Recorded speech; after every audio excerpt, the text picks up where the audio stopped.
Okay, let's start with our praying to all Buddhas and Bodhisattvas to bless us to have right understanding of Dharma so we can apply it and benefit ourselves. And through benefiting ourselves, we can benefit others.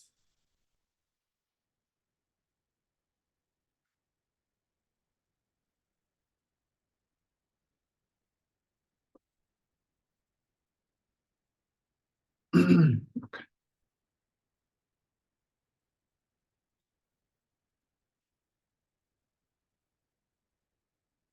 So, as in the beginning, as I said, in Buddhism, we believe in two truth, convincing truth and ultimate truth.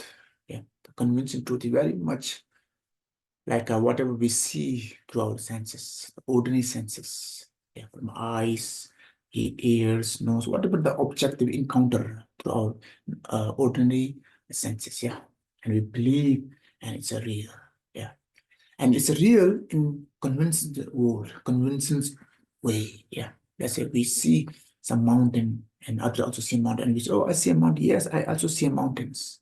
So it's a convincing truth. In the convincing world, when we reach in the convincing world, then we need to use what do you call it, the convincing truth. Yeah. So convincing truth is very much about the truth that is popular, that's known as a truth in convincing world, or maybe in the other word, the convincing truth is a truth which is known as a truth in the samsaric world. Okay, those truth that known as a truth are convincing truth. Yeah, which is actually not the real truth, not the ultimate truth, right? The problem is we don't understand this as a convincing truth. We see, and whatever we hear, whatever we feel, experience, start believing that this is the ultimate. Whatever I see, oh, it's real. And we don't understand, oh, it's not real. I just see it. It's just projection of my mind, like I see in my dream. I think I see in my dream that like this. So we don't understand it.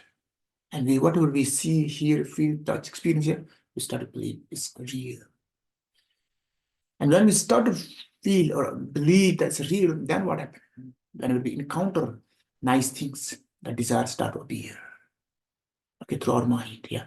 Whenever we see something that we doesn't like it, through our mind, yeah, we start to become hate.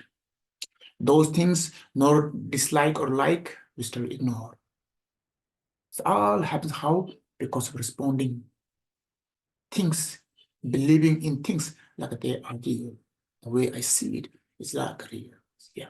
So now, and until believing the truth as a truth, which is not a truth, now there's no way we can find the real truth.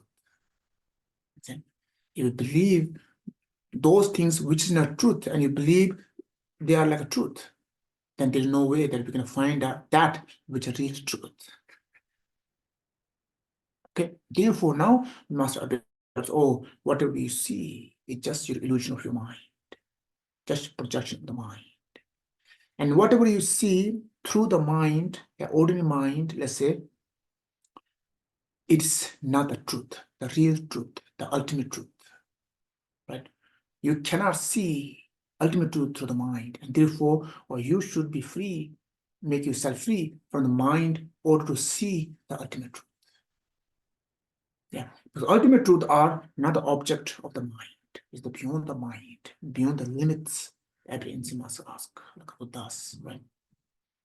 So therefore, now the concept called the emptiness of concept of emptiness, yeah, theory of emptiness in Buddhism. So actually what the theory of emptiness is all about, to cut our grasping thoughts, that whatever we see, grasp, yeah.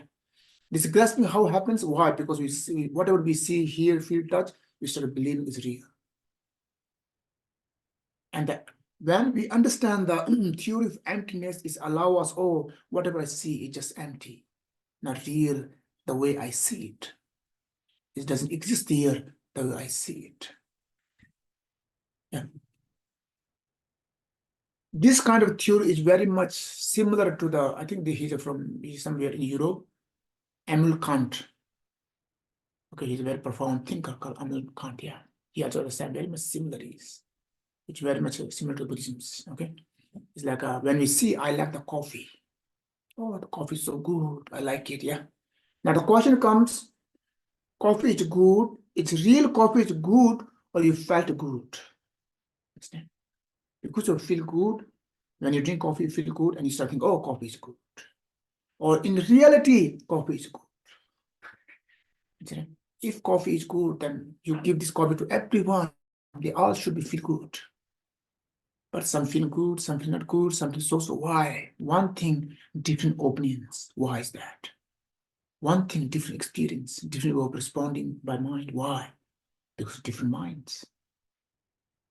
And when we have everyone has a different mind, and there's a different response.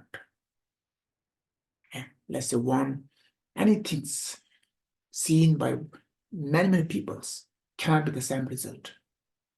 You offer some nice food to like 10 peoples and ask them, please write about this food, how you felt. Okay? And if we say so, then what happened? Everyone write a little different. Why this happens again? So it means, it's not like a things that the way we see exist. The way things exist and the way we see is different. Things are exist in empty ways, ultimate ways. And the way we see it is convinced ways. So we cannot see how the things really are because there's a cloud of thoughts. The cloud of thoughts blocking or prevent us to see what really is there. And when whatever mind show us, we just wash away with it and believing things as they are. Yeah. So now this teaching 2022 is all about make yourself free from the all concept. Understand, or whatever you see here is just projection of your mind. Okay. Not only the mind is not only the things that you see, it's a projection of mind, but mind itself is empty of real truth, ultimate truth. Mind itself is empty of real existence. Okay, so and then we practice call this no mind practice. Yeah, practice of emptiness. Yeah, so practice of emptiness, practice of no mind is now you start to this practice like you sit in your room. Yeah, and try to understand. Oh, whatever I see now, here now, it's just a projection of my mind, and my mind itself is not real. Or mind has no color, no shape, no specific place where I can point to. Here's my mind. I cannot post it. I cannot point it out. Or with this understanding, mind itself is illusions. Mind also has no real existence. With this awareness, remain in thoughtless state. Try to your best to remain in this very present moment without any thoughts. That's what every auntie must ask, especially in cognitive traditions. Yeah, we call it without grasping. The child, everybody must ask like be like the small child who just born like maybe 2 days before, and you show them the flower. You see the flower, but there's no thoughts appearing. Good flower, sunflower, not good flower, or yellow flower, red flower. Yeah, he see it, but there's no cloud of thoughts. Okay, everybody must be like that. And then when you do deeper you do it, there's a moment come where you reach in the state where no thoughts, and then you start experiencing things which you can explain. That's what happens like a very first time that you start to, whenever you in the deep meditation, when your mind reach beyond the thoughts, very short moment, and then you start to feel or start to experience. It's hard to explain to others that, what was it? I saw it, I feel it, but it's hard to explain. The very first moment that then you're believing in, things really exist beyond the mind. It means whatever I see is not the only things exist, or the real world exists beyond the mind. And things those exist in the beyond the mind, that's we call the eternal truth, ultimate truth. Okay. If you have some experience on meditations, let's say you have done like 1 hour, 2 hour and daily meditations, or you go some retreat where you spend maybe 6 hours a day in meditations. Okay. And you deeper, yeah. Whenever you reach the state of thoughtless state with awareness, and then you will experience. Sometimes you can see some lighting. Sometimes you feel like your body is like a flowing in that space. Sometimes you feel like you don't have any body to me. You became like a bodiless, no form at all. You feel like if you jump from cliff, you can fly. Different emotion arise. And through emotion, that's the mind, I also start to see things that cannot be belong to this world. Okay, it's a different type of experience you will experience different things you will experience, which cannot be, which is not part of this world. So therefore, now this 22 is you go to some retreat or some in your home, sit on the bed and doing this no mind practice. Yeah, closing eyes, understand, oh, whatever I see, yeah, is projection of mind. It's very much like when you have a hatred inside, when so much angry inside, so much hatred inside, yeah. Now you cannot see good in anything when you're controlled by anger. Okay? When you have a lots of desire, let's say, and you're walking with new girlfriend or new boyfriend who just met last week, you can walk miles and miles and you don't feel tired. Why this happening? And then if your mind is full of compassion again, right? Now you cannot see bad anything. All happens through the mind. Right?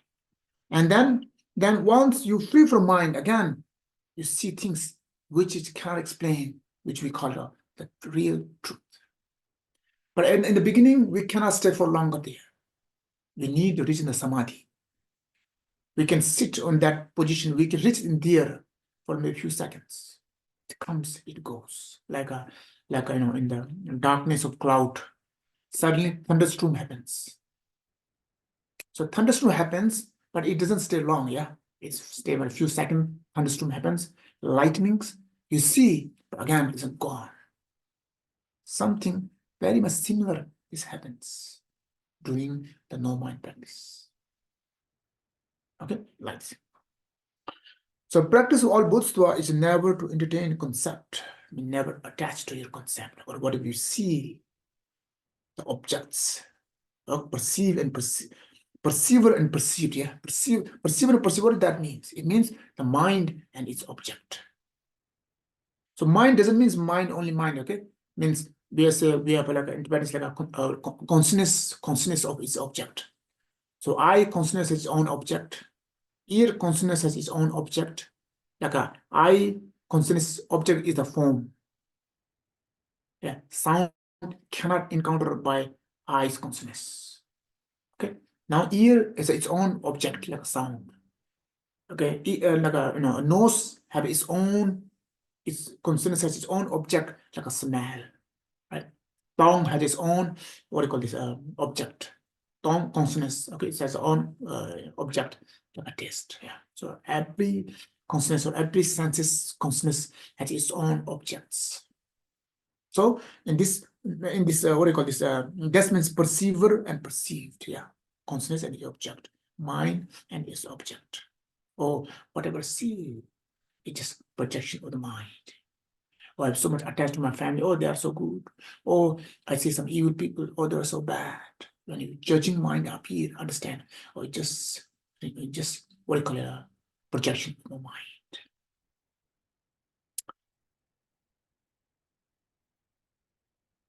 One man was working on the field. He left his bag there in his garden, okay? And the next morning he went to the garden and he didn't see his bag that he left. And he started search, couldn't find it. Next door, his neighbor's son was standing there in his own, okay? And look at him, he said, my bag must be stolen by this guy. So I just left here and now it's gone. Who else other than who else can take it? must be taken by this guy. Yeah, and he look at this guy with this thought. Okay, he look at it, and then he looks like a very much like a thief with the standing there. Okay, with his eyes like a thief, the way he walk like a thief, everything looks like a thief. And starting, oh, he must. He's the one who took it. He must be steal it. Right? And then next morning, yeah, and suddenly, accidentally, he find his bag in that room. Again, he come back. Oh, what a stupid I was. So I left my bag. And suddenly that guy again, look at that. Again, his eyes, his appearance, his walking is again, it seems nice. Understand? This is what happens when our mind project. Okay, but our problem is we don't understand that.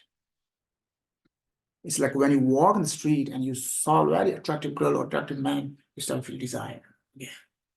Again, we to understand what the attractive girl that I'm seeing, so much desiring is real, but my own mind or my own desire is projecting it. We thinking, oh, the girl is really just there.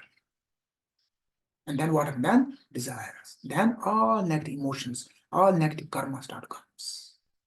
It started from where? Not understanding that whatever see is just projection of my mind. Being not aware of it. Yeah, not aware. Then this happens. So therefore, the master says, or whatever you see is your own mind, and mind itself has no real existence. With this understanding, remain on that state where no thoughts of cloud, where no thoughts of cloud, or clouds of thoughts. There's no thoughts, there's no thoughts. Okay. And whenever you reach in that state where no thoughts, pure awareness is there, right? We call it sometimes we use a rigpa. I don't know if you know this word rigpa. What the rigpa means? With pure awareness, but the thoughtless, no thoughts, no concept, no thinking. Pure awareness, only pure awareness. Yeah, like some nice example, like naked awareness, no covering by any cloud of thoughts. In those moments, now you will see, you will experience things which is make you free from the mind. And when you become free of the mind, then you will see which you really are. Okay, right. So now this practice is a practice of meditation. Yeah, you need to go to retreat or your room to do this practice. We call it no mind practice. Okay, this type of practice is not a hard to what do you call it? It cannot be understood by just explaining. Yeah, these things are like mostly like experience. You understand the truth by experience. Okay, and when experience is now, it's hard for us to explain to us. That's why appearance must ask is why the real truth cannot be explained by words. Because words, examples belong to this world, belong to samsara. Okay? Ultimate truth is beyond the samsara. Now you cannot bring any example of samsara or words of samsara to define that which is beyond samsara. It cannot. It doesn't work this way. Yeah, like this. Okay. So this is the no mind practice. Okay. Now the 23 and 24 is like you do meditation of emptiness. Yeah. And after meditation emptiness, now you walk on the street. And when you walk in the street, when you're meeting with people, yeah, you encounter different type of people. You encounter good things or bad things. Yeah. Now, how to respond? Bring this awareness, and then whenever you encounter something very attractive, beautiful, yeah, whenever we see it, or understand, oh, it's just empty. Whatever I see, those things, so attractive things, so what do you call it, pleasure things, which bring you desire. Yeah, things here. Whenever you see it, or remind yourself, or whatever I see it, it's just illusion of a mind. Whatever I'm seeing, like good things, yeah, or let's say some pleasure things, attractive things, or be aware, bring this awareness, or it's just illusion of a mind, just projection mind. It's not real there. Like when we see some rainbows, yeah, rainbows very nice, different colors, and looks very nice. So you see, oh, rainbows looks nice. I want to take that. I want to touch. And you walk toward rainbows. You cannot see a rainbow. You cannot touch. It only exists when you see from far. When you go to near to that, now you can find it. Yeah, see them as a rainbows. Appearance, it has appearance, but no reality. With this understanding, or remain calm. Do not let your mind or thoughts grasping those pleasing or attractive things. Okay, be like this. But if you know awareness, then even you see filthy in the bodies, yeah, you cannot block the desire. Understand? That's what happens like with the doctors. Those doctors who do a surgery of young girls, he's doing surgery of girl, okay? You can see now all things inside the body. And sometimes he's waiting for the have a take this young nurse to date. Understand? Why this happens? He see what the quality of body this is doing operation of this girl. Yeah, and then sometimes he's waiting for this nurse who's helping him. Oh, I will take her to date tonight and dinner, you know. Why? You see it, but what happening? Lack of awareness. Understand? Lack of awareness. Yeah. So therefore, whatever you practice in your room, bring it in the real world. That's the most important thing. Let's say we do practice of compassion. Yeah. You practice, oh, everything be free from sufferings. Or from now on, I will not harm to anyone else. You do this back in your room, right? Now these thoughts, bring it in the world. You cannot forget. You should not forget. I mean, you practice in your room and you say, oh, I will not harm anyone, and you come to in the outside the people and you ready to harm them, opposite. We practice that, so we can actually apply this practice, whatever we did in the samsaric world. And then it beneficial us. Okay? So practice of emptiness, also bringing in the world, means or whatever I see, it's just illusions. It is not there. With this understanding, remain calm. Do not let your mind go after the pleasure things. Right? And when you let your mind go away the pleasure things and grasping those things, then it brings desire. And because of desire, there will be anger happens, hatred comes, and there will be bad karma created. That bring cause of samsara. Never be free from samsara. It means you're not gonna be free from the world, free from the sufferings. All sudden happens like this.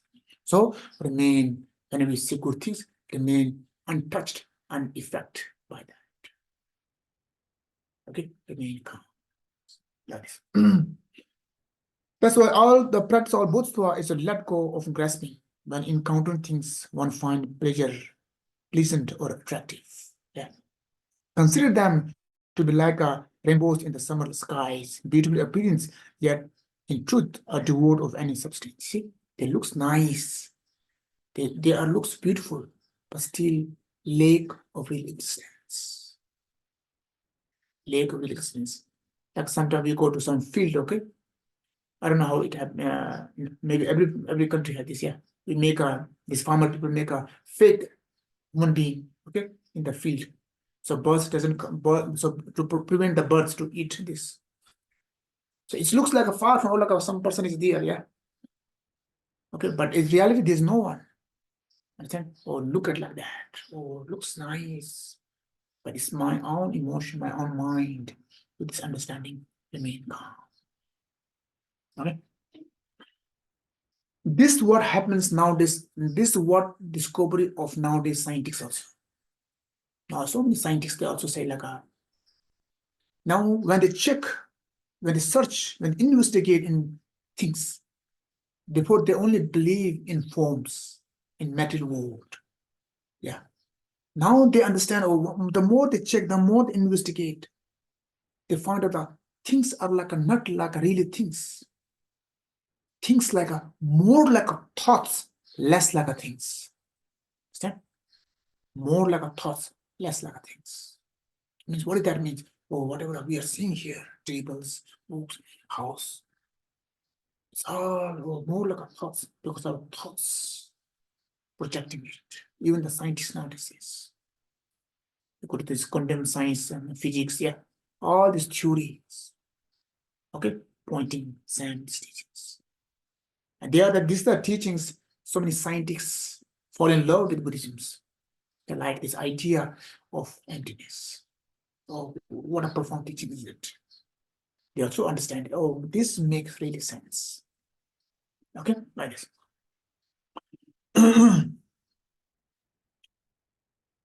Now, the practice of Bodhisattvas 24, yeah, is to recognize delusions whenever one is confronted by adversity or misfortunes. So before was like something nice, the next one is something bad. Like you lost your job, you lost someone that you so much love. Okay, or something bad happened in your life. Or you hear some kind of enemies, those people you see that you do not want to see them. Suddenly they appear in front of you. Suddenly some bad thing happened to you. This moment also think like a bad dream. Reality cannot be born. Yeah. Ultimate truth cannot be born. Understand? Ultimate truth is always there.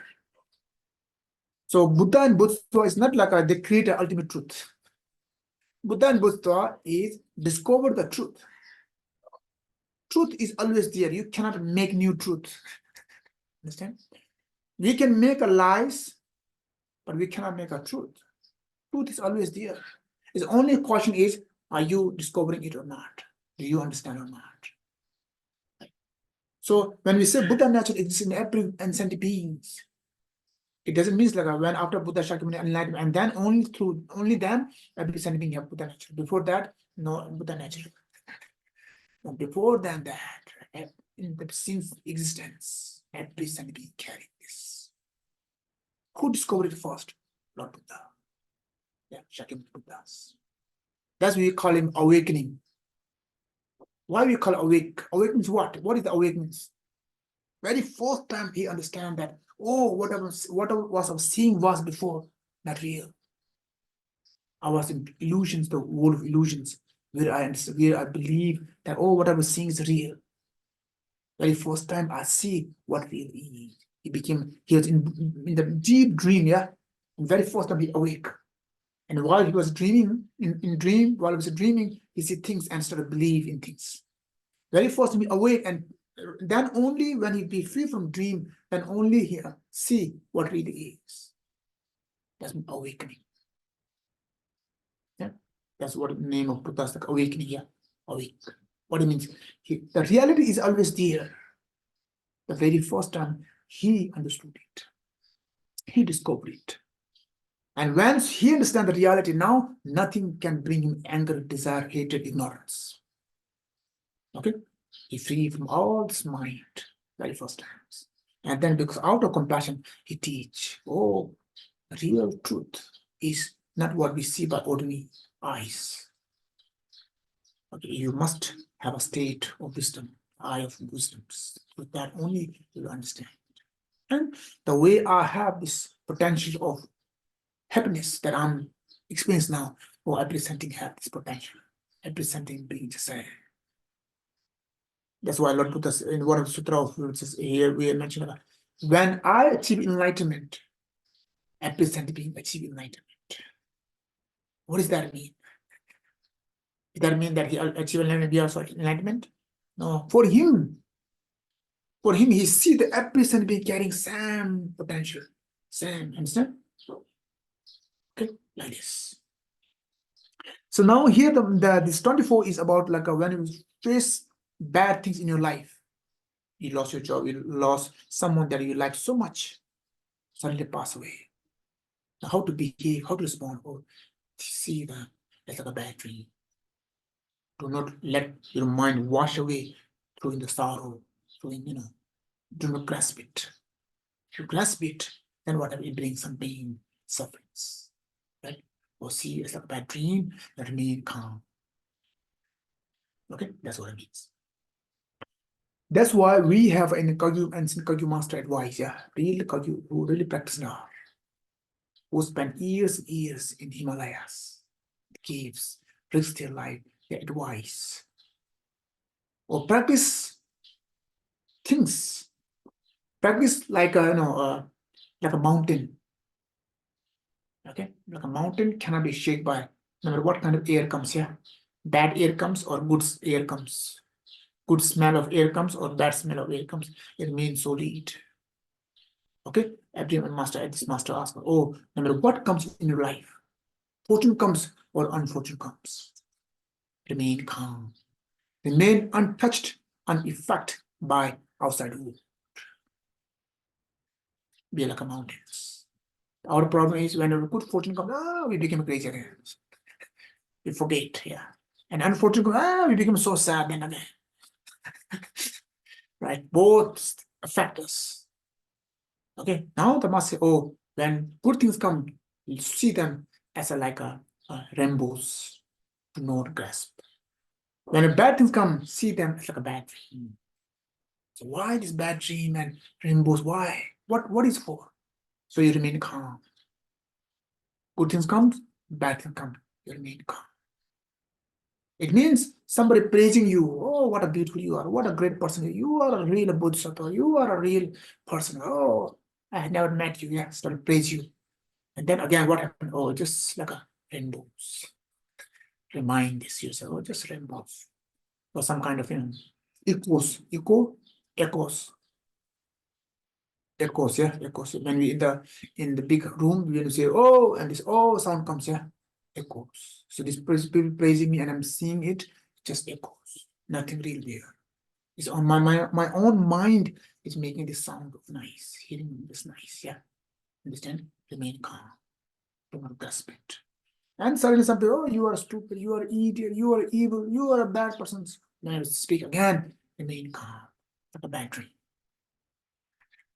Okay, yes. So this happens if you have this ability where no fortune or unfortune can shake you, then you become free. Then nothing can stop you to achieving nirvana, free from samsara. That's what every ancient Kagyu master says.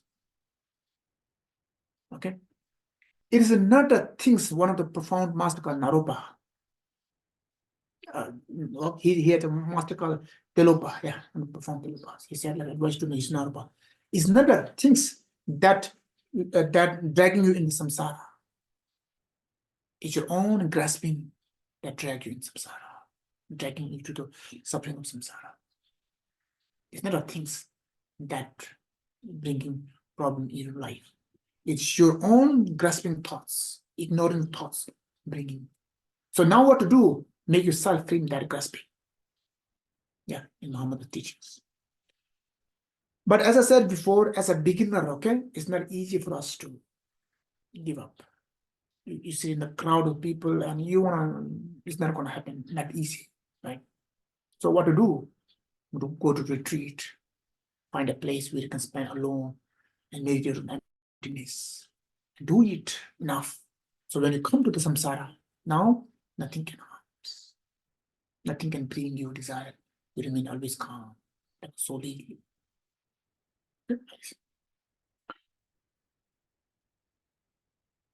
Also, so many ancient masters give advice like, oh, no matter what comes in your life, remain calm, be happy.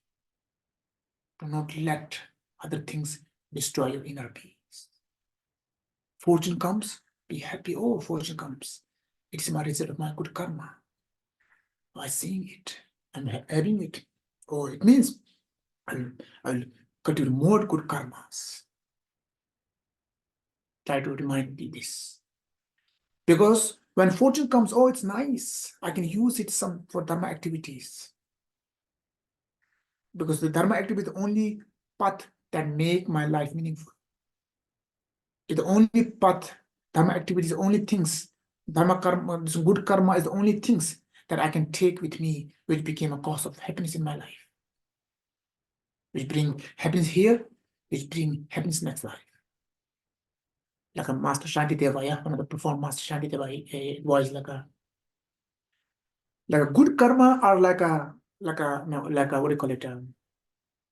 Good host. When you go to somewhere, yeah, your relatives are waiting for you. And when you say, oh, I'm coming, and and then you became like a guest, and some good hosts are waiting for you, like making some tea, nice food, nice rooms. Yeah, they are waiting for you. Okay, good karma is like a host, good host. So you have a good karma here. You become happy. When you die, you will be happy. Then you try to check, oh, what I done in my life. Okay, you check, oh, I have done good thing in my life. You become happy. You have no fear. You die. It's satisfied. Next life, because you do karma, now give the result again. Yeah, new hosts are waiting for you. Okay, master advice. This is Santideva. Yeah, if you do create a bad karma, it's like a bad host. Okay, now they will no, enemies are waiting for you. Okay, waiting for that, going to give you suffer now. So we need. So the master says, this one of the master ask advice asked, oh, when fortune comes, be happy and use it in dharma activities, cultivating your karma. With this understanding, remain happy. Unfortunate happens, suffering comes, sickness comes, illness comes. Yeah, be happy again. Understand, oh, this bad things happening in my life is a result of my bad karma. It means my bad karma is finishing. It gives the fruit. No, then I will be free of all my bad karma. So next life, I didn't have to face the result of my bad karma. Oh, what a good suffering these are. But this suffering coming to me, if they come to me, actually help me to destroy my bad karma. So I don't have to face again the bad karma, the result of bad karma. Maybe, oh, even the master says, see in unfortunate, some kind of fortunes, they come to me, it means I'm, what do you call this, experiencing the bad karma. It means I will have no bad karma in me. Whatever I do, practice for what? To purify myself. Yeah. So now the suffering are coming in my way to purify myself. Oh, what a nice you are. I said that was Abhimasa say like a search friend in enemies. Understand? Search happiness in suffering. Okay, one of the profound of advice they ask her. Find a friend in enemies. Find a happiness in sufferings. Think about it. If you can find a friend in enemies, then how are you going to find that? And then who going to be enemy of you? If you find happiness in suffering, what can make you sad? Nothing can make you sad. If you have the ability to be happy in suffering, then nothing can make you sad. Impossible. Okay, guys. So good things come, remind yourself, oh, it's just like a rainbows. Bad thing comes, oh, it's like a bad dream. With these thoughts, remain calm. Okay, this the practice of Bodhisattvas. Okay.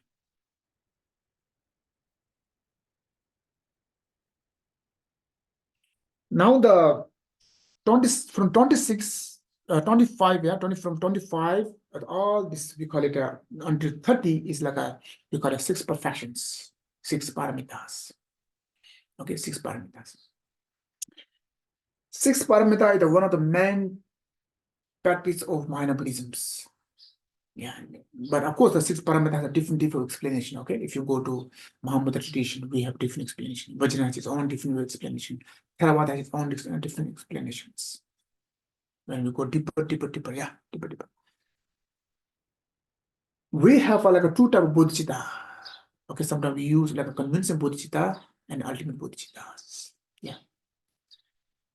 As I said, ultimate bodhicitta is the encountering or experiencing the ultimate truth.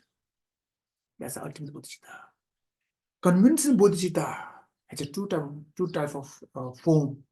Okay, what the bodhicitta means? Bodhicitta means the wish to achieving enlightenment for all sentient beings. That's bodhicitta. Yeah, bodhicitta is like some kind of dream that I have now. So until I don't achieve the enlightenment, until I don't achieve the truth of my life, well, I will not rest. Now this enlightenment became your dream. Okay, it should not let you sleep. Mostly we see a dream when we sleep, yeah. But this dream is not let you sleep. That's the real dream. Dream is real dream when you're not let you sleep. You cannot sleep, you cannot eat. Every time this trust start to stronger, become stronger. Oh, I must achieve. I must discover it. Yeah. Not only for myself, but for every single being. I should take every single being leading in this path. Yeah, this kind of when you have this kind of thoughts, dream, then you have this real bodhisattvas. Right? Now, bodhisattva, two type of bodhisattva, we call it a promising bodhisattva, that you promise yourself that no matter what, I will definitely going to achieve the enlightenment. It becomes so much strong to yourself. Yeah, I'm going to definitely, I will do my best. No matter what kind of difficulty I will have to face, I will do it. Yeah, this kind of determinations. No matter what things I have to give up, I will. No matter what kind of difficulty I have to face, I will. But I will not give up. This kind of determination, yeah, we call it promising bodhisattva. Okay. Now the action bodhisattva. Yeah, you are promising, now you take actions. Let's say you want to go to a mountain. Or this coming next week, I will definitely go to mountain. Or even I have to quit my job, I will quit, but I will go to mountains. Yeah, you make promise to yourself. And now next week, what happened? Now you take action, yeah. Now you buy a ticket, you start to walk, and then the more you walk, every step you take, you go to where? Near the mountains. Understand? So now after having a promising bodhisattva, now you take action bodhisattva. Action bodhisattva means walking on the path that make you lead to enlightenment. So now the 6 perfections. Okay, like this. So fourth perfection is generosity. Yeah, the giving, offerings, giving. Yeah, like this. Generosity also like some kind of understanding that I have enough than I need, or I should share with people, with others. There's so many things, so many people who don't have enough. And I have more than enough, more than I need. With this understanding, yeah, you share with people. Yeah, sharing is a caring. Yeah, like this, you start to, But what the difference of Mahayana Buddhism now? Or you do generosity without expectations. Not in this life, not next life. Of course, in Buddhism, we believe that some people are very poor, some people are very rich. Why this difference? Because of their karma. What kind of karma? Or those people who have done in past life some generosity, giving practice, right? They're born in this life because their karma, right? They're born in rich families or wealthy families or enough, yeah. Some people are born very poor. Why? Their bad karma of greed, where they couldn't share. And they die without lots of greed, couldn't share anything to people, others, because the reasons the more the poor. So, and let's say we want to born next life as a human being, and we don't want to be as a poor, yeah. Now what to do? The practice of generosities. Okay? As an ordinary being, okay. As a let's say you want to caring about next life, you don't care about that much. Worry about enlightenment, other things. At least you are worried about next life. Okay. Now what to do? Generosity practice for next life. At least you be born as a human being and in wealthy family. Yeah. But in Mahayana Buddhism, or even not for that, you are looking for enlightenment. And enlightenment, one of the things that prevent us for enlightenment is expectations. And expectations block us. And expectation is also like some kind of part of some kind of thoughts. I should do this. Next life I should get something. Expectation is something, some kind of conditioning. I did here, next life I will get more. This way, yeah. Oh, okay, I should keep this kind of expectations. So when there's some kind of expectation, some kind of conditioning, actually you are not helping that person then. You doing your own way. You want a rich family, you're born rich, so you give. You have no concern for that person who is in sufferings, who is begging. You're helping him not because of him, you're helping him because your own a selfish desire. Because you want to born in wealthy family next life. You want to create a good karma for yourself. For their reasons, right? So now in Mahayana Buddhism, now you are not allowed to do it. You should not do it. Okay, now what to do? You do generosity practice without expectations. Whatever good karma I born may experience by these persons that I'm giving to him. So it means I'm not the one who's a great that I'm giving. The person who's accepting my generosity, my giving, my offering, he is a great. He give me chance to make this amount or whatever I'm giving make fruitful, achieving enlightenment. Understand? Yeah. With this understanding, one should give, one should offer, one should do generosity practice. Okay, this is the practice of Bodhisattvas without any kind of expectation, nor in this life, nor next life. And whatever good deeds, good merit you what do you call that, achieve, get, you dedicate that to that person. You give whatever merit you give, achieve, experienced by these persons, this kind of thoughts. No expectation at all. That make a pure generosity of mind Buddhisms. Okay, guys. Now, for us, it's hard for us to do it. As a beginners, we have there's some kind of expectations. Okay, now what to do? Somebody must, cannot do like a pure way, the way Buddha asked me here. But what I'm doing generosity may become like the way Buddha and Buddha have done it. May my generosity also become like that with this kind of inspirations, yeah. Offer. Understand? Offer generosities. There are three types of generosity. Okay, three types of giving. One we call a generosity of some kind of needs, wealth, food, clothes, yeah, one kind of generosities, which is the lowest one. It just help you to needs, yeah. One of the generosity is like when you provide some kind of medical help.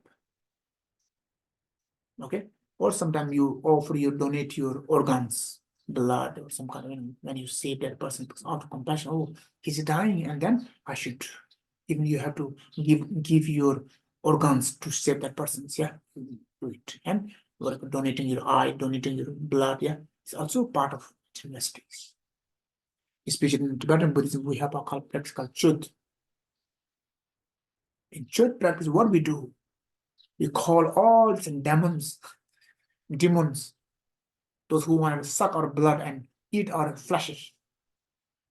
So much angry in us. We are practicing. Okay, this chat called, where you are, please come. I'm ready to offer my body. This is the body that you wanted so much. I understand it. But take it, eat my meat, eat my flesh, drink my blood.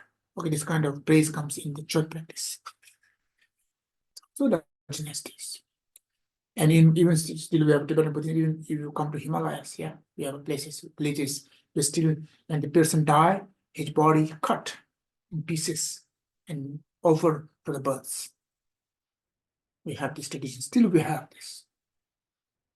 Okay, nice. And then third generosity is the generosity of Dhamma.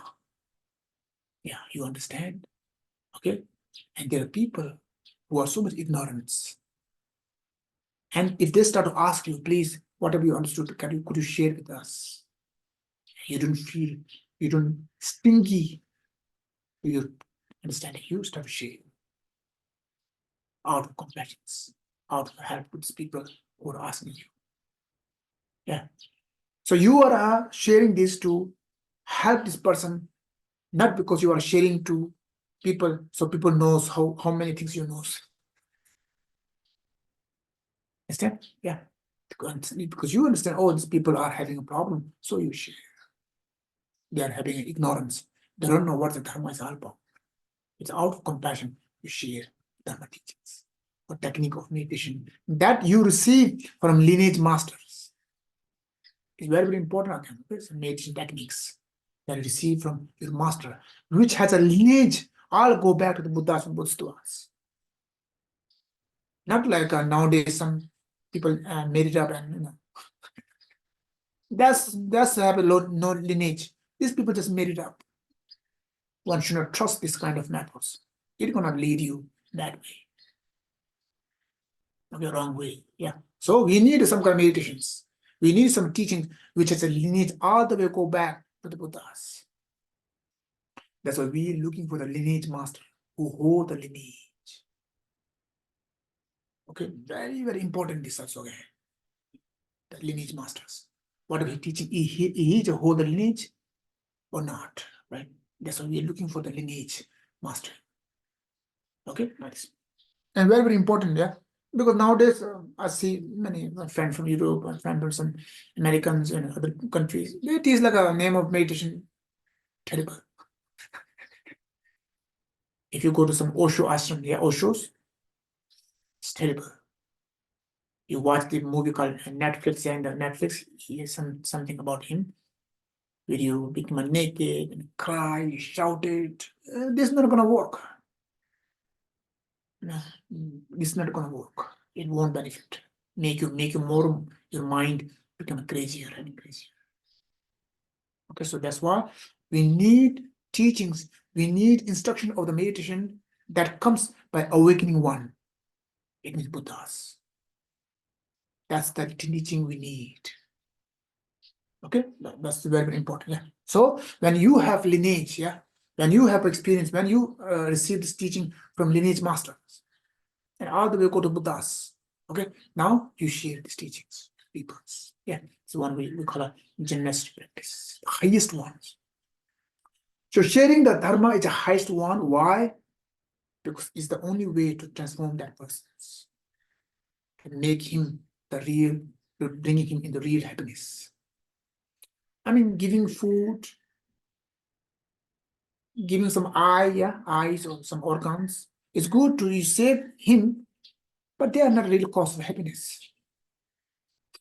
Just because you have a food doesn't mean you will be happy. Just because you're alive, you can see, doesn't mean you are happy. How many people have a food? How many people have eyes? Yeah, are they happy? Everyone happy? No. To be happy just because you're alive doesn't mean it's enough for what do you call it? Be happy. Until there's a no, what do you call this? Dharma understanding in you. And until your negative emotion, how to be free from what do you call these negative emotions. How to bring, how to see, how to respond, you don't know how to eat. No matter what, you cannot enjoy. Some of the Christian people, when they criticize Buddhism, they written some criticize Buddhism, but very poor way. They don't understand. They write like oh, you say Buddha is very compassionate. But Jesus is more compassionate than Buddha's. Story of Jesus, where he helped to some blind people. Okay, and he touched his hand, and blind person started to see. With that person, he touched and he became alive. In story of Buddha, there's no like this. Who is compassionate? Oh, Jesus is more compassionate. Okay, but okay, Jesus done that, but where are these people now? That those people that okay, Jesus make alive, where he's now? Is he among with us? No, he's gone again. So normally people die one time. Because of him, he died two times. Okay, those people who make him make eye, where are they? Those who start to walk because of him, where are they? These things can provided by even the doctor. Make you walk, make you eye. Doctor also can do it. God doesn't have to come for this. And these things are not enough to be happy, the real happy. Just because you can walk, you can see, doesn't mean you will be happy. It's good that we have eye, we have our legs, yeah, but it's not good enough to become happy, to remain happy. Understand? So what Buddha gave, how to transform your mind. Until your mind is not at peace, no matter what you will achieve, you cannot have happiness. It's impossible. So what the Buddha teaching is for transforming yourself from inside. Right? That's the teaching he gave. Okay, which go more deeper. Okay, so we have like this kind of what do you call generosity, three types of generosity. Okay, so whenever we got a chance, or we have to do. Yeah. Let's say you go to some monastery, which is a monastery, yeah, bring some flowers, some candles, yeah, offer without any expectations. Try to do it, yeah. Then you find some poor persons who's asking for any amount, whatever you can offer, yeah, do it. Like think of the way ancient Buddha and Buddha have done this practice. May my generosity practice be like here with this intention offer that persons with respect. Okay, because between you and that person who's asking me, who's a great, or that person is great for me. Who is making my money, my offering, what I call this value, giving a value to it. Okay, like this.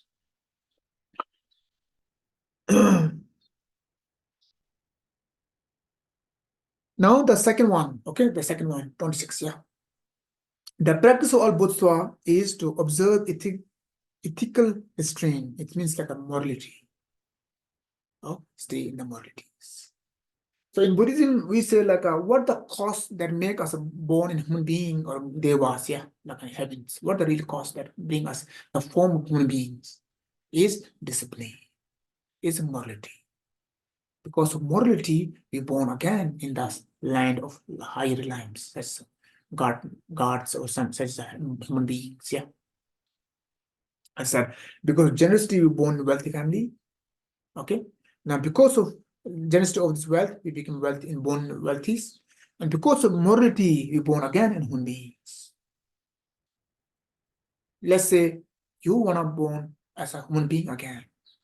Even we don't want to, even of course we want to achieve enlightenment, but we cannot. It's not easy for me. At least I should do something not to born in hell, not to born on animals. No matter how cute the birds are or animals are, I don't want to born there. Yeah. The pigs and monkeys looks very cute. But we do not born to monkey, yeah, to be a monkey or to pigs or small birds which look so cute. It is we were born as a human being, right? So what to do now? You cannot pray only, Buddha, please bless me to have born. No, it's not allowed. It's not this doesn't work in Buddhism. Now what to do? Stay in morality. Create a karma, causes that make you born again in the form of human beings. What the karma is? Karma of morality. Staying morality. Okay? Now in Mahayana Buddhism, you do morality for what? To make yourself free from the samsara. Free from the grasping toward oneself. That's the difference of minor morality. That you do it to achieving enlightenment. You have no concern for next life. You have no concern for any other things. You do morality pure, remain pure, right? For what? To achieving, not other reasons. Okay? When you have this kind of thing, then, okay, of course, became a, what do you call a minor moralities. Otherwise, so until you don't stay in yourself on morality, you cannot bring others in morality.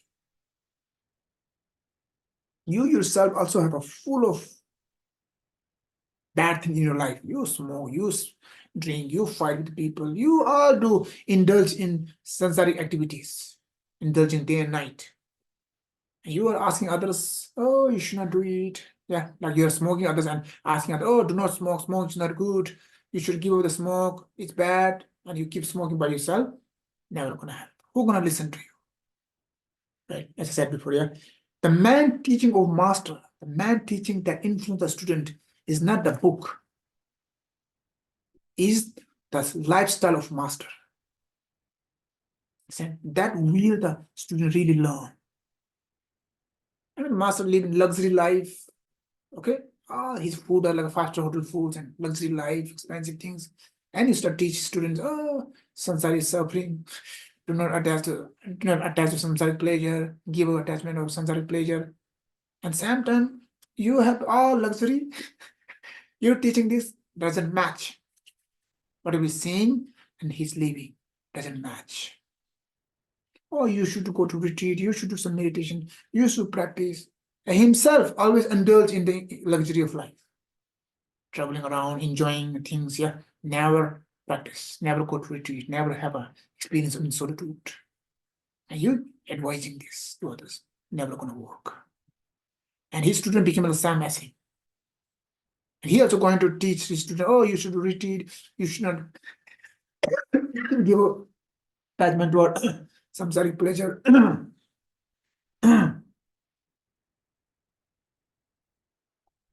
His whole student became like this, his followers. That's what what he learned from his master. So he saw his master teaching that, yeah. And his master is in luxury life, and he teaches students, you shouldn't attach to samsaric pleasure. And then he also doing the same now. He also enjoy all enjoyment of samsara. And same he teaches follower, do not attach to samsara, do not attach to these and that. Now he became a traditions. And nothing gonna work, nothing gonna transform, impossible. Okay, so so if you cannot make yourself first, you are not walking that path, and you wanna others to walk that path, never gonna happen. It's just a joke. Okay. We have a story like one of the somewhere in China. Okay, one poor guy always buys some kind of lottery, which always have some heart problems, and he's a lots of drinking habit he has. Okay, suddenly, accidentally, he win this millions of money, and this wife find out that, oh, he win this millions of money. Now wife became worried, because if he knows he's going to heart fail and die, because he has a heart problem. And this sometimes some people who have a heart problem, that's extremely happiness comes, they can die. You know that extremely suffering comes, they can die. They said heart fail happens because they cannot take this pleasure. Yeah. So why became worried now what to do, how to explain that you have won some millions. So she thought, oh, maybe I should go to the master. Okay. So she went to this master who lives in town. So she's about these things. Oh, my husband won this and that. Please, could you help? And this, oh, don't worry. Bring your husband tomorrow to me. Send him to me. I will help. Don't worry. Yeah. So next morning, her husband come, and then master explained, look, something good happened in your life. Okay, something. So let's say he won like 100 millions. So he said, oh, you have won 20 million. So master, maybe I should go amount slowly up. Yeah. I should not say directly 100 millions. Maybe I should say maybe 10 millions and 20 millions. I'll go up. Yeah. So master say, oh, look, good things happen in your life. Oh, you have won 20 millions yuan, not the Chinese money here, 20 millions won. And this young person said, 20 million I won? No, I cannot. He said, if I won 20 million won, I will offer you 10 million won, he said to the master. The moment he heard that this person going to offer 10 million won, how much? 10 million. The moment he fall down, it's heartbreak. The master fall down from the seat and he died, the story says. Understand? Okay. So these are the nowadays stories of the masters. So many masters are there who keep advising. Yeah. Because in this world, easiest thing is giving advice to others. Easiest things to giving advice to others. Okay.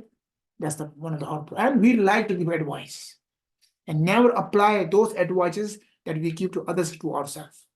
We never apply those advices to ourselves, to which we give others.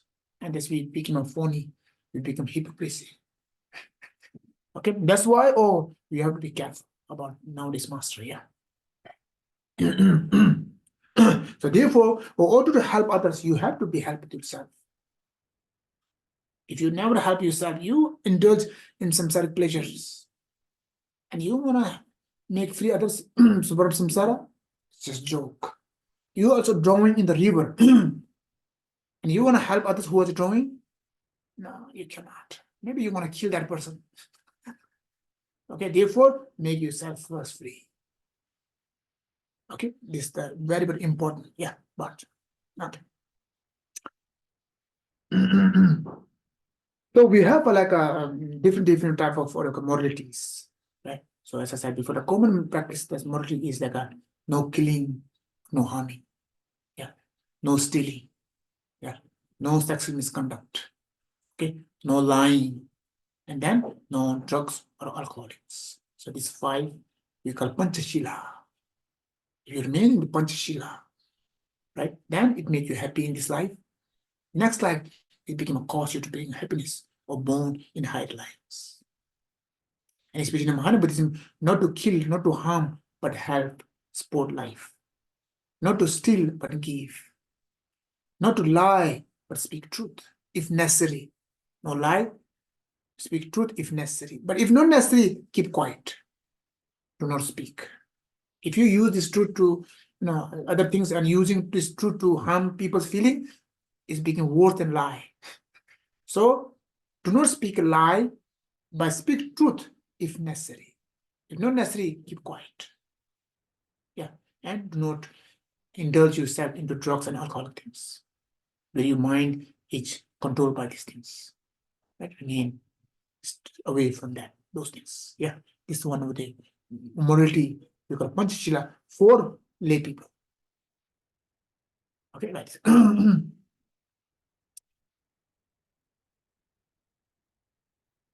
Now the practice of all Bodhisattvas is a cultivating patience. Yeah, patience again. And we need this patience in our life, especially this era where all people are stress, so busy in the work, couldn't find the time, and everyone is ready to fight. Just a little bit push, ready to fight like a snake. Everyone is like a now became a snake. Just touch, fight. Okay, hard to understand. Even people listen, not for listen. People listen to respond. Right? Now everyone is stressed. Everyone have anxiety. Everyone has a busy with sword. Small things bring our anger or hatred and lose our temper. Make us mad person, crazy persons. Okay. In this era, if you have no patience in us, then hard to remain peacefully in this world, in samsara. But therefore, cultivating patience becomes so important again. Yeah. Because of lack of patience, even this husband and wife, boyfriend, girlfriend, brothers, sisters, son, father, so many relationship, because no patience, yeah, became destroyed. Because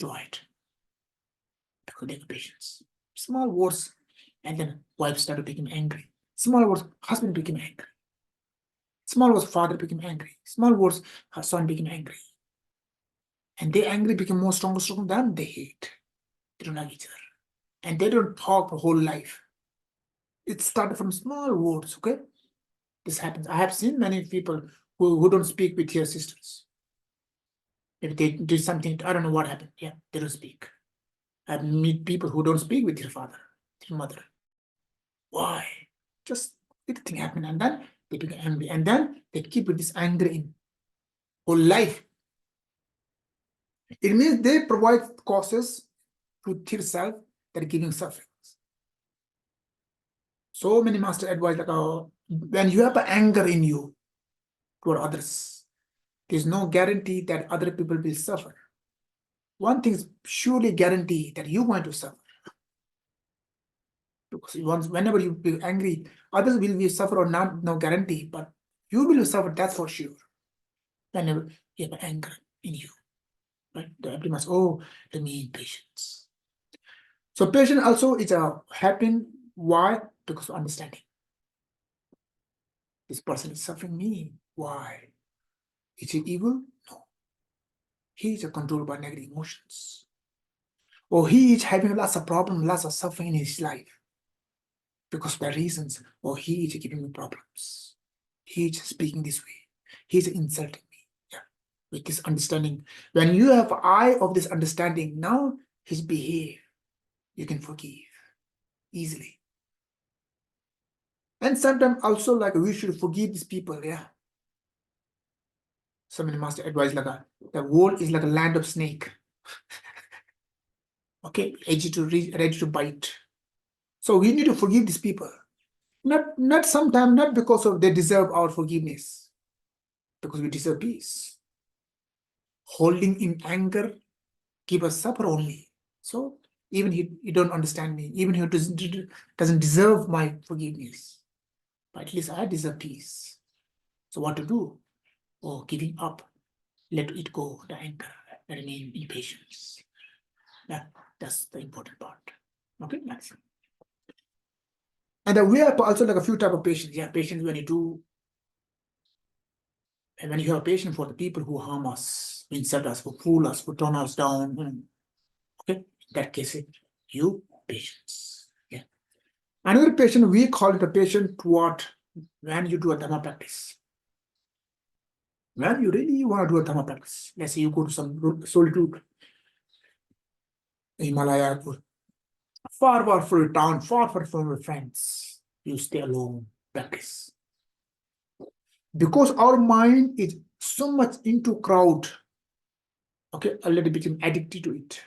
The very first time you start to stay away from the crowd, you want to spend more time in practice alone.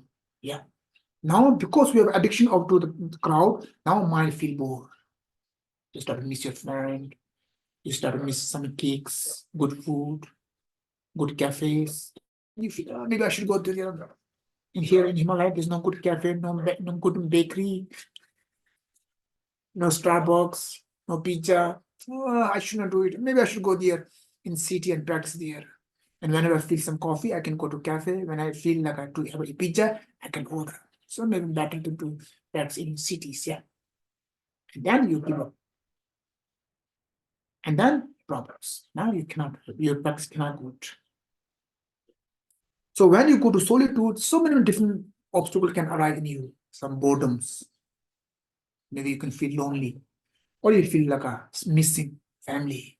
Listen, that's all thoughts appear. In that case, oh, remain patient. Understand, oh, they are the obstacles are coming me to destroy my practice. Understand, recognize that, and remain patient. Okay. And sometimes when you do practice of meditation and you still let's say you want to do 1 hour meditations. Okay, and then you start to feel pain in your legs, backs. Oh, this meditation give me pain in my back, pain in my legs. I should give up. Then you can improve. So for 1 hour, no matter what kind of pains comes, I will take it. I'll face these pains to improve my meditations. This kind of determinations one need. Yeah. And then, oh, go to solitude is no one is there, it's cold here, so hard here, on this and that. So many complain, yeah. Then your meditation can be improved. When you find a solitude, go to solitude. And of course, when you go to solitude, you will feel boring. Even the Milarepa stories of his songs. When he do a solitude, there is no one in his song. Oh, I feel bored sometimes, he said in song. I miss my friends, my friends. I miss my master. Oh, I miss those teaching, those gathering of my friends where I receive the teaching from master. Oh, I feel bored here alone. But sometimes I understand this, I need this boredom. I need to cross this boredom to achieve that. So I don't give up. I will not give up. I will cross this boredom, the fire of this boredom, fire of this loneliness. Okay, especially when you go to solitude, you feel lonely, okay? Why? Because we have a habit to stay in a crowd. Very first time we start to do something that opposite of our behavior, of lifestyle. Right? So I will take this pains. What kind of boredom I will have, I will take it. But I will not give up. I will not come back to the towns. Okay, this kind of patience you need, right? Cultivating, progressing in meditations. Another is like we call it profound teachings in Buddhism. We have so many profound teachings, which you cannot understand, which for us seems like is not real. It cannot be true. Then when you cannot understand, you start to deny it, reject it. It's not good. Especially those people who are who so much believing into the smartness. Or whatever is there, I should understand. I must understood. Whatever I don't understand, it means it doesn't exist. If things exist, I have to understand it. If I don't understand, it means it doesn't exist. Who are so much believing in their own smartness. Okay, now hard for them to understanding the profound teachings, high state of teachings. Okay, that's why this word called this Buddhism they invented by this what do you call this guy? Indian guy, Stephen Bachelors. Yeah, they are creating one Buddhism. What do you call it? Secular Buddhisms. There's so many people who claim themselves that are Buddhism and they don't believe in next life, past life. They don't want to accept the idea of hell and heavens because it can't be proved. How can it prove by your tiny brain if you are so much hurry to you know? Just because you don't understand doesn't mean it doesn't exist. When you were small, young, you didn't understand many things. Even that time, things exist. When you became a grow, you very first time you discover it. You understand it. But those things that you understood when you became enough young, exist when you were very small, young, when you didn't understand. Right? Just because you don't understand it, you should not reject it. That's why, as I said before, yeah, in Buddhism, we have a three type of subject. Unknown, known, unknowable. Until it's a mind, you can't understand. And you are so much believing in your smartness that if I don't understand, that means it can't exist. Then, no way. Okay, that's why we have to go. Oh, I don't understand, but since it's Buddha saying that, it should be exist. But right now, I don't understand. Be like honest. Like be like honest, yeah. One of the teaching of Buddhas, okay, where he said, accept, yeah, when you understood. Okay, very much, these teachings make so much, understood by many people. He said, oh, monks and lay practitioners, check my teachings and accept when you understand it. Okay, accept when you understand it. But he doesn't say, reject it if you don't understand it. Okay? He didn't say, reject it when you don't understand it. He said, accept it if you understand. But it doesn't mean reject it if you don't understand. So they think, accept it when you understand. Oh, if I don't understand, I should not accept that. This is not what it means. Remain calm, study, think deep. Then there will time come, you will understand. You're going to understand. Okay, like this. So having a patience in profound teachings, one of the what do you call it? Patience. Okay, so remain in the patience and which make us free from our angers. Okay, one of the practice of Bodhisattvas. Yeah. And anger has a quality. It creates a bad karma. Also, it's destroy good karmas. Okay. Desire is not like this. Desire is creating bad karma. It don't destroy our good karma. Okay, but anger and hatred is the bad quality about this anger. That's the reason Pastor Shanti Deva said like anger or hatred is no other bad emotions. When you check the result, yeah, why? It creates a bad karma and destroy our good karma. So it's a bad in both ways. Yeah, it have a desire, attachment. It only create a bad karma, but not destroying good karma that we have collected. But anger destroying bad karma, good karma also. That's a bad. Okay, therefore, always remain in patience, making importance. Yeah. And those who really walk on the path of Dhamma, and whenever they find people who are harming them, for them, this harming is like a finding a treasure on the way. You are looking for some wealth, suddenly on the way, you find a big amount of money. Then what happened? You feel so happy. Yeah.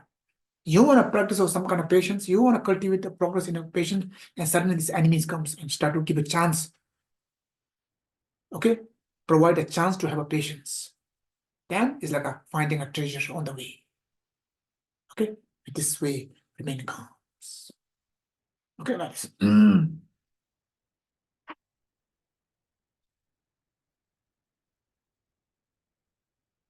Okay, one more. The practice of Bodhisattva is strive with intuitive diligence, the source of all good qualities, with working for the sake of all who live, seeing that even Sarvaka and Pratyek Buddha, yeah, so Sarvaka and Pratyek Buddha is like very much like Theravada Buddhist masters who have a great renunciations, okay, and a great compassion also, but they don't have a bodhisattva to achieving enlightenment to every sentient beings. I should take every sentient being to enlightenment. They don't have this kind of practices. They have a practice of renunciation, they have a practice of love and compassion, great love and great compassions. But they cannot, this, or maybe it's not possible for me to make free of these sentient beings. Maybe I should make myself free from suffering. That would be enough. If I go to samsara and making others sentient being free, not possible for me. I'm not capable for it. Who don't believe himself that he can make free himself and others as well, like a Bodhisattvas. Okay, so therefore, the Nama said, even these people who have only intention to achieving freedom from samsara for only for themselves, doing practice, giving effort like a burning fire, day and night, like day and night. Maybe this is the ancient times story, okay? In ancient time, when Pratyeka Buddha and Shiloka Buddhas are like this, still they have traditions, okay? Because last time when I was in Thailand, yeah, I spent in Theravada Buddhism's monasteries, yeah. They live very simple life compared to the Mahayana Buddhisms. They always go to baking food, yeah. They're not allowed to cook. They're not allowed to touch the girl. We in Mahayana Buddhism, we are not that strict. Okay, you are shaking the girl, walking with the girl, eat dinner, eat lunch. That's not a problem for us. We don't see it's a bad. For them, oh, it's not allowed. You, as a monk, you cannot walk with girl. Not allowed. It seems very bad ways.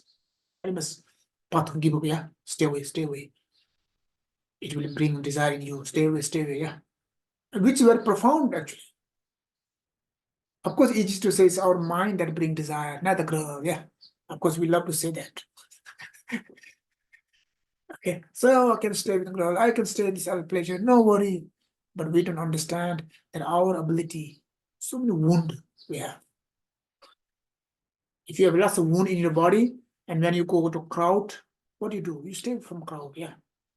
It's not a crowd is strong because you have a wound, so you don't want to let this touch by your wound, touch by this crowd people. Yeah, if you go to some train, okay, it's a train, and you have some wound in your hand or legs or part of your body, and you in the crowd of train, what do? You don't jump in the crowd, you wait, let the crowd go first, and slowly you walk and stay away from the crowd and try to find a place where you can sit alone. You don't let crowd touch, right? So this is the one of the view of Theravada, very nice actually. That's why so many ancient master of Tibetan and ancient Tibet master or ancient Indian master, they say Theravada Buddhism, Mahayana Buddhism, Vaishnava Buddhism is like step by step. They are not opposite of each other. You are really qualified when you finish the line of Theravada Buddhism, teaching of Theravada Buddhism. It means, oh, you need this teaching of renunciation, teaching of give up, teaching of stay away, yeah. And when you reach a state where no object can bring this, now you should come to Mahayana Buddhism. Actually, like this way, actually. Okay. But that doesn't mean you should go to some first Thailand and then after that go to China and then go to Tibet or Nepal. That doesn't mean, okay? It means, or you should practice first, you should do practice of renunciations. Yeah, how to be free from this attachment by staying away. Yeah. So in Theravada Buddhism also, so many masters are practicing this. Practicing like a fire into your head, getting fire to your head. Even that way they're practicing. Oh, and you are looking for enlightenment. and you are enjoying samsaric things, indulging every pleasure of samsara, and you are saying, "Oh, I want to achieve enlightenment," never gonna happen. Or you should not be lazy. You should not be postponed. You should not disturb yourself. Okay, to bring the real intelligence. Yeah. Real intelligence is also important to understand the right way to practice.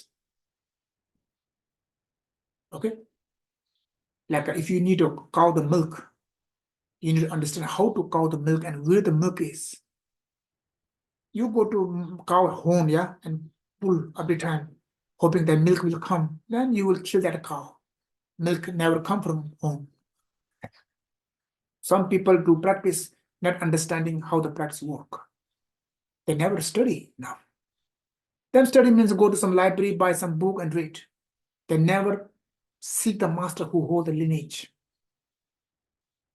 Never got a chance to practice with master who hold the lineage. And if you this way, not gonna happen. It's very much important. I have seen many people, many listening friends who spend years not understanding what the basic things you need. Okay, what kind of understanding you need. So much hurry to practice, especially profound practice, like a Hua practice, like a Mahamudra practice, like a Jopachama practice, Vajrayana practice. This profound practice they have never done any basic practice, and you are doing this profound practice, never gonna happen. It will destroy this persons. Okay, nice. Therefore, having a right effort in with right understanding is become so important. And having a right understanding what? You need enough study from the lineage master, a light master who can be, who can hold the lineage, who hold the lineage. Okay? Best way to have a diligence, yeah, is think of death. The best antidote. Make us push into practice is a think of death. Oh, I have a limit of time in my life. I can die any moment. The moment of moment of death, nothing can, no one can help me except the Maitana practice. Yeah, with this understanding, if you have, then practice can be easy. Okay. Okay, that's all for today. We stop here and then I have to come back for a few minute meditations. Let's do a break. Yeah.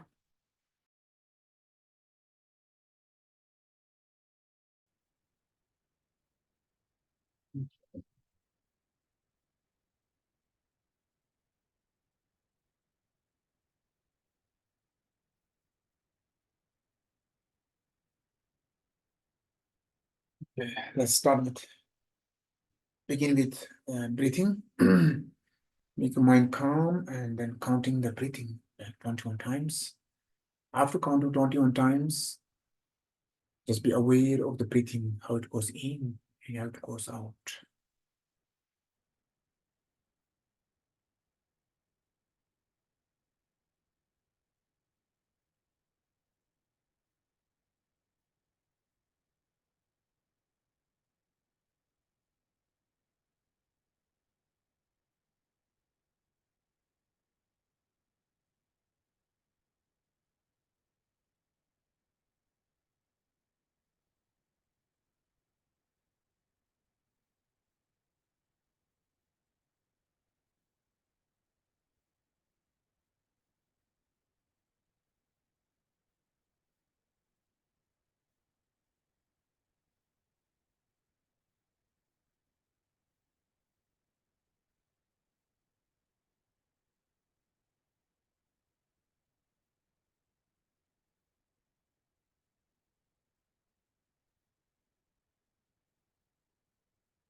Now try to reflect that I'm grasping to I. What is this I? I. There is so much grasping. I am, I. What is this I?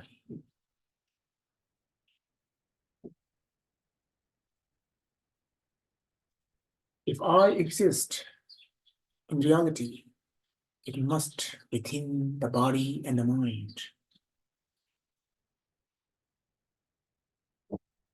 Now I'm going to investigate.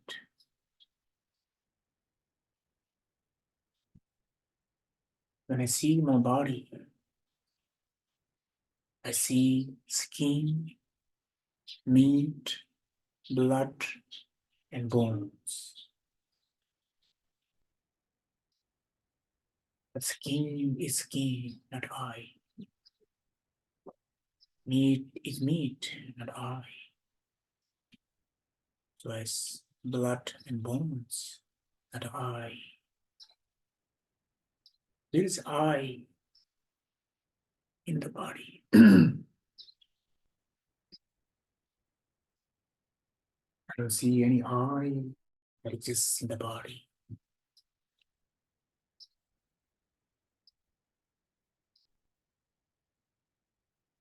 And grasping this body as I is just illusions. Because the body is just nothing but combinations of skin, meat, blood, and bone.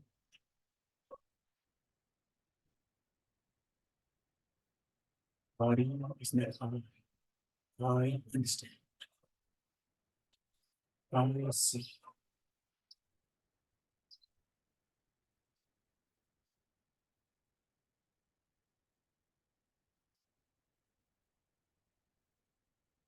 The mind. What is the mind?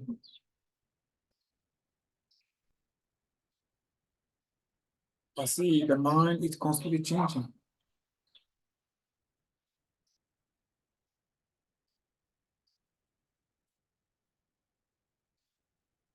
The past mind is gone. Future mind hasn't arrived. Only I have this present mind.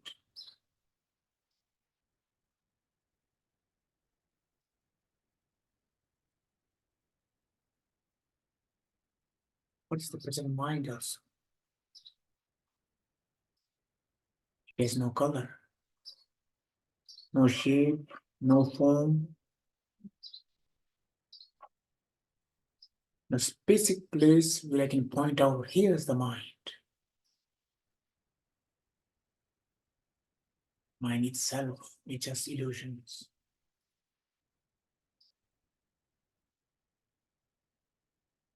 I don't see any idea.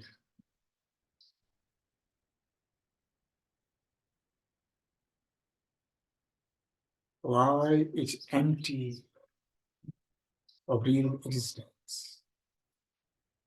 I understand. And with this awareness, try your best, no thinking of past, no thinking of future. Remain in this moment without any thoughts.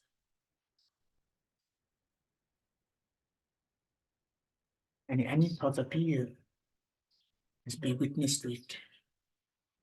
Do not block, do not go with it. Just be aware and watch.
Now slowly open eyes and look straight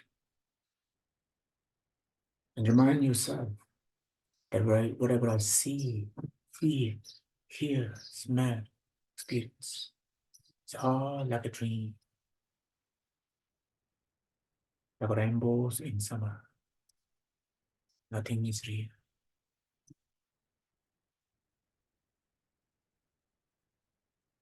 If nothing is real, no point to attach, no point to anger.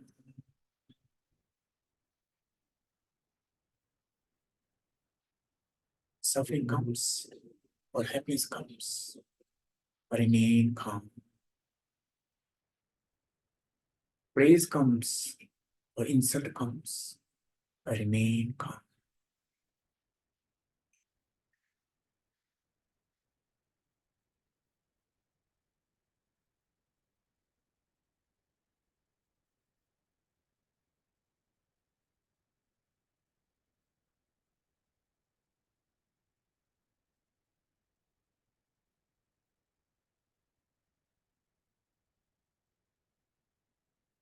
Yeah. To our dedications. Whatever merit we gain by listening Dhamma, if that's Dhamma, may become a cause of happiness for all sentient beings.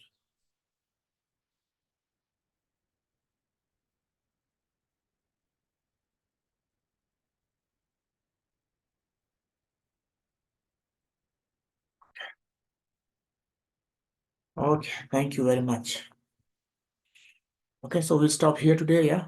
And then I think next more class, it will be finished, I think, next week. Okay, so yeah, this week, yeah, on Thursday. I hope that now another one more class and it can, I hope it will finish. Let's see. I do my best to finish.